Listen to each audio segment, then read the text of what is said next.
tour with you. Which was once the fastest man in the world, the sled man. I don't know if you guys seen him before.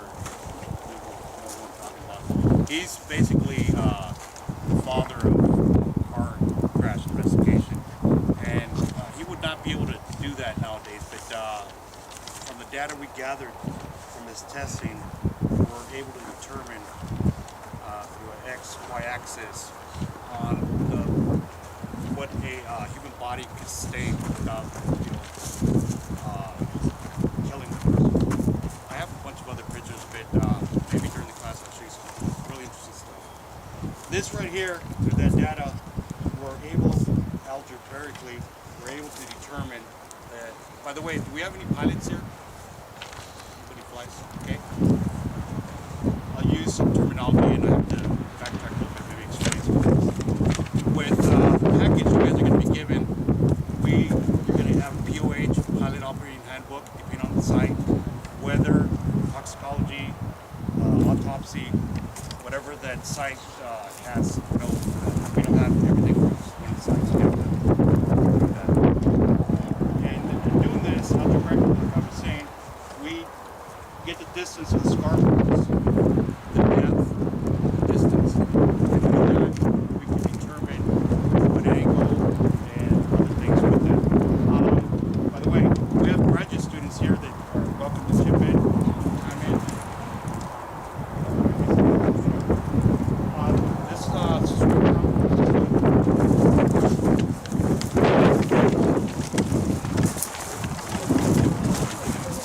unfortunately, Bill Waldock, for the amount of time you guys are going to be here, he's not going to be covering all the components of investigation.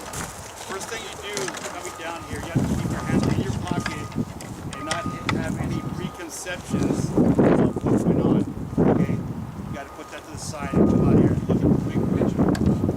Find the four corners and systematically go down. Okay, was there a fire?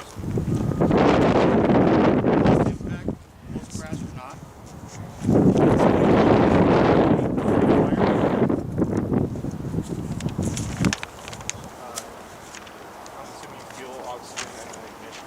Yes, exactly. Thank you. So you have to determine that. So looking at this particular, by the way, whoever's doing this site, you're going to have some freebies here. Was there a fire here? No. No. Okay. Another thing I need to point out that I'm not sure if Bill's going to cover this or not is the propellers, which you need supporting evidence for. You just can't come out here and look at the propeller, know whether this engine had full power or was it idle. And some of the things that he goes over, and that's the whole class in itself, whether the propeller is bent back, forward, twisted, or it's just a tips. Something to take into consideration is the wings. See how they're folded forward? There's also hydraulic bulging on the wings, and you can tell there's fuel in there, but there is not an ignition source. I'm not going to go into detail why. That's for you guys to determine. And you see these rivets here while they're locked out. Okay. Also, something that's misleading is the control.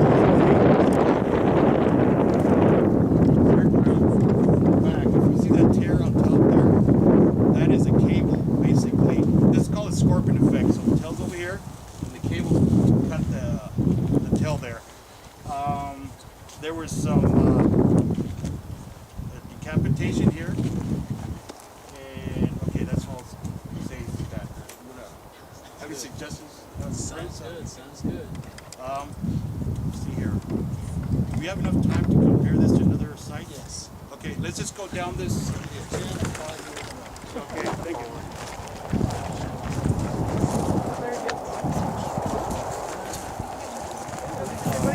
Right through here.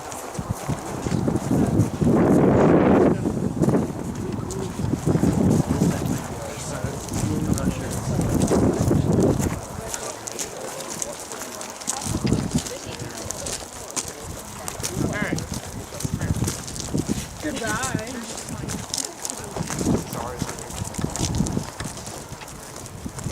Anderson. Is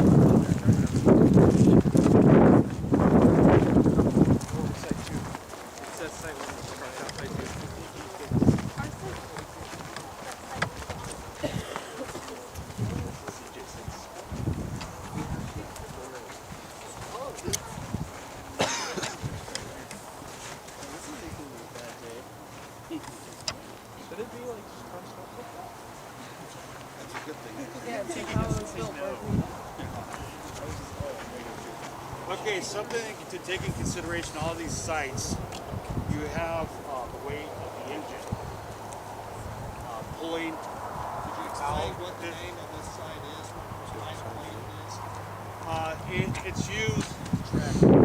It's an aircraft. Sides and stuff for crops. I'd like to compare this site to Site 1 where we were just at. Something to point out also, a lot of the safety elements come from aviation. Could you guys point or see something here that might be introduced to vehicles for safety? Just looking at this here. In racing specifically, the rollover cage. In talking to that, also Bill goes over what we call occupiable space. I'm not sure if you guys seen individuals just like a contest, go to the first floor, A, drop it, you have to put some cushioning around it, and it's, you guys know what I'm talking about? You guys confused yet? Okay, so this is pretty much the same thing, but for the pilot. So looking at the crunch zone here, I just look at it like a sponge. It's going to absorb a lot of the energy. Also, with this here, with the engine, you have to take into consideration it's misleading, like I was talking at the first site. It pulls a lot of the controls, wires, and everything that's attached. But it does get, sometimes it gets attached, sometimes it doesn't, but it goes forward. And doing that, it's misleading because it's pulling a lot of the controls. So if you go, there's a specific site you guys are going to be working on that the controls might be misleading. So you got to take that in consideration, such as the throttle, Okay, so another thing to point out is whether some of the things you guys can see on that side over here, the bullet holes right there. This was sitting around for a while. Determine what is part of the crash and what is not part of the crash. For instance, the NTSB works on 300 to 400 individuals total. It's not that. So they outsource a lot of this to the nearest airport where there is a crash. First responders and that. There's a whole chain of events with that there. But my point is, once they go to the crash site, they have to transfer it somewhere, so you can't be going down the freeway or whatever with the wings out there. So it has to be cut, and you have to determine if it's part of the crash or not. And it's pretty obvious if it's nice, clean cut. The Caravan has that, by the way. Who's working on the Caravan? Okay, you'll be able to notice that in the tail on that there. So, CJ, okay, that's something we just passed. And also on the damage, you can get people, like salvage people pulling it out of like wherever it's at. Say they're carrying a propeller and they drop it and they put a big old nick in it or whatever. And it's just, you got to determine whether it's from the crash or from them. Also, if there's a fire, there's different characteristics to that, to the metal. Think of it as wax from a candle. It's going to be dripping. You'll see that there, 401. And also, if the fire happened prior to the crash, there's like a feathering to it, and you'll notice that also. We'll point things like that out for each specific site. Unfortunately, we don't have that much time today to go to different sites, but that's a general thing to that. Yeah, and if there's any tips I want to give to you guys about accident investigation, Mr. Adolfo has mentioned it. You get to a site and you feel like, oh my gosh, this is fire, this is this, this is that. The most obvious might not be the cause of the accident. That's what you should know. You have to think outside the box. And should you be working for NTSB investigating an accident, there are different protocols that you have to follow. You just don't see a plane crash and you're kind of like, oh wow, I work for the NTSB, I'm just going to go to the crash site and start investigating. There are a lot of paperwork because depending on the aircraft, take for example Delta Airlines, one of their plane crashes, you have to get, what you call chain of custody forms. You have to talk to NTSB, the FAA wants to be there. The airline corporation, they want to know why their plane crashed at that particular spot. So it's very important that as you walk through this crash lab, you think outside the box and don't look at the obvious, just think and ask yourself, if this did not cause the accident, what might likely be the cause of this accident? That will give you more opportunity to explore than being too specific, finding answers like that. That brings up something also. There's, I'm not going to mention what site it is, but you guys are going to be working the site, and there's a red herring. Just keep that in mind. Explain to them what a red herring is. Okay, red herring is, for instance, if you're doing math, the instructor gives you some extra numbers that have nothing to do with the problem. I think you guys know what that red herring is. Who knows what a red herring is? Just throw you off, basically, to see if you actually know what's going on with all the situation. Any questions? So tomorrow they're actually going to go to their individual sites. Can you talk to them about the very first things you do when you walk up to a site? What is the procedure, just generic instructions? Okay, well, I mentioned that earlier. Go to the site and you find the four corners. Like I was saying, you determine if there was fire, if it happened prior to the crash, post crash. Got any suggestions on that? I kind of mentioned all these things already. Yes, I think one of the things you want to understand first if the site has been contained. Because sometimes, when an airplane crashes, there are, fluid gas, out there. You want to make sure that the site has been contained because the cause of the flight might not be electrical fire. But when you start having, jet fuel pour out of the airplane and there's an electrical spark, it might cause the secondary effect of the crash, which is fire. So you want to ask yourself one question: has the site been contained? Whose permission do I have to go into this site? Do I have the right paperwork to go in there? And some airplanes are made with different materials, some aluminum, some composite materials. You have to understand what materials you'll be working on as you investigate the crash. Other things you want to understand is the terrain.